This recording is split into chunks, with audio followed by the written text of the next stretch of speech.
پیارے بچوں، ایک دفعہ کا ذکر ہے کہ کبوتروں کا ایک جھنڈ دانے کی تلاش میں ادھر ادھر بھٹک رہا تھا، لیکن انہیں کہیں سے دانا نہ ملا۔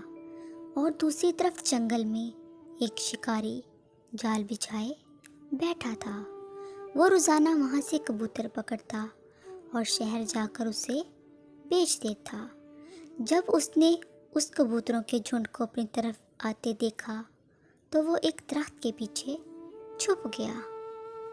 جب کبوتروں کے جھنڈ نے نیچے دانا دیکھا تو وہ بہت خوش ہوئے، لیکن ان میں سے ایک بوڑھا کبوتر کہنے لگا، مجھے یہ شکاری کی چال لگتی ہے، ہمیں نیچے نہیں جانا چاہیے۔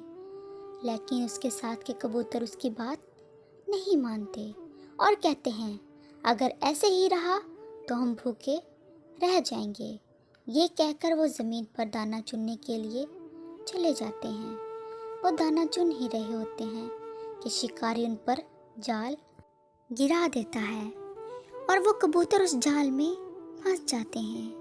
تمام کبوتر بہت ڈر جاتے ہیں اور وہ ہمت ہار جاتے ہیں، لیکن بوڑھا کبوتر ان سے کہتا ہے، ہمیں ہمت نہیں ہارنی چاہیے۔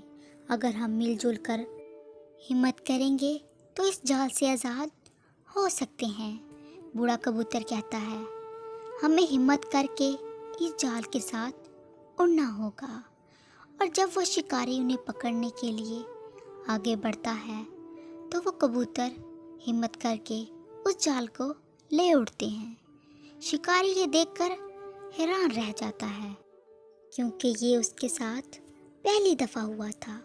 شکاری بیچارہ خالی ہاتھ رہ جاتا ہے اور وہ کبوتر اس جال کو لے کر ایک ندی کے پاس جاتے ہیں اور وہاں پر موجود چوہے سے کہتے ہیں، دوست، ہمیں اس جال سے آزاد کرواؤ۔ چوہا اس جال کو کتر دیتا ہے اور وہ آزاد ہو جاتے ہیں۔ تمام کبوتر بہت خوش ہوتے ہیں اور اپنے دوست چوہے کا شکریہ ادا کرتے ہیں۔